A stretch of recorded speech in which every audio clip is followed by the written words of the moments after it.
All right, well, we'll start right here. The picnic table was in the pasture forever and a day.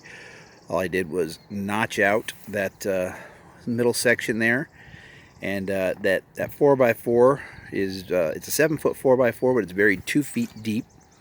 So it stands 5 feet tall, and then it's secured up against that picnic table because the picnic table weighs a ton. It's not going anywhere. As you can see, there's another 4x4 right across from that. It's also 7 foot long, buried 2 feet deep.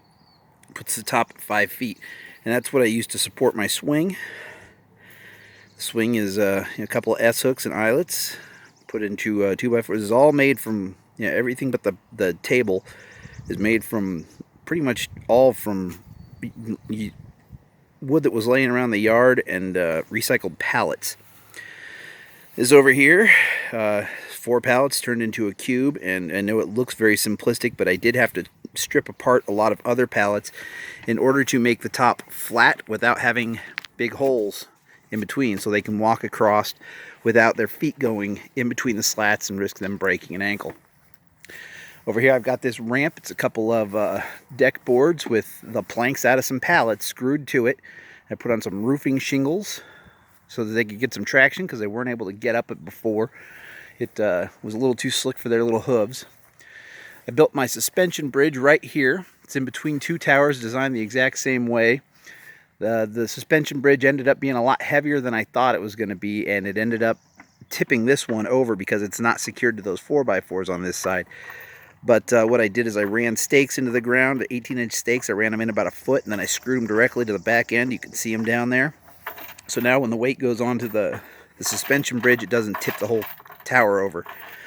A fellow at work gave me this spool, so I just put roofing shingles on it so that they wouldn't slide through and their feet wouldn't go through the little hole in the middle of it. We got the tether ball set up over here. It was just an old cedar post sitting in the yard. I grabbed the post hole digger, sunk it in, stuck a tire and some rocks around the base, and yeah, the tether ball was 10 bucks on Amazon. So we come over here. That's Lily. Hi, Lily. This is the teeter-totter. This is the first thing I built, and what I decided to do for my fulcrum, I was actually thinking about it a lot, and I picked up a bucket. And the handle on the bucket's just a round piece of plastic around a wire, and I thought, well, that rolls, that'll work. So I took a 2-inch piece of galvanized fence post and put it around an old pipe, balanced it across 2 cinder blocks, and used 3 deck boards and a bunch of old 1-bys we had sitting around in the shed, and made my teeter-totter.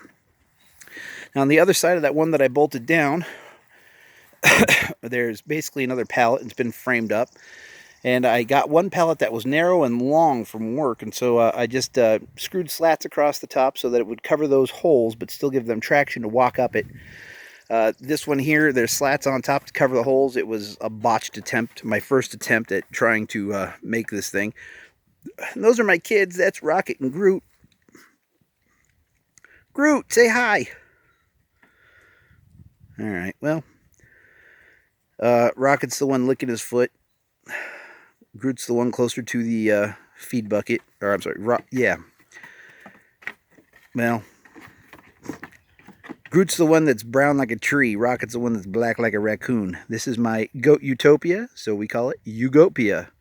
And that is my goat playground.